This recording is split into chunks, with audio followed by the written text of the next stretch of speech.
احمد مسعود له طالبانو څخه په افغانستان کې د یو ټولشموله حکومت د جوړېدلو غوښتنه وکړه. احمد مسعود ویلي دی غواړم چې طالبانو سره کینم او یو ټولشموله حکومت باید په افغانستان کې رامنځته شي. د طالبانو جواب: د باور ټي وي چینل درنو لیدونکو سلام، ستړي مشئ، وخت مو بخیر.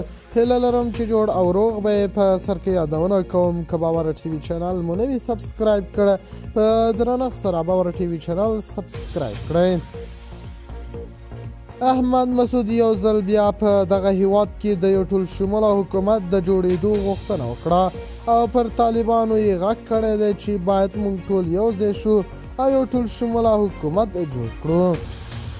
د سپوتنیک خبرې له مخې د انګلستان په کمبریج پوهنتون کې د احمد شاه مسعود او د افغانستان راتلونکي تر عنوان لاندې غونډه جوړه شوې وه چې په طرز کې د دغه پخواني پوځي قومندان زوی احمد مسعود په حقیقت کې خپله وینا له حاضرینو سره شریک کړه.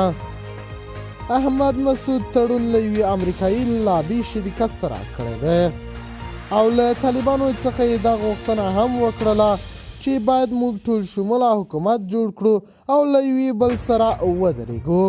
هغه ویلي باید موږ د یوې بلې کورنۍ جګړې مخه ونیسو.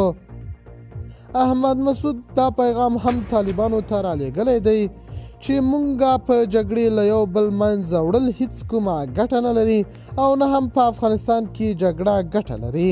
غواړم چې له طالبانو څخه دا غوښتنه وکړم چې باید ټولشموله حکومت جوړ کړو.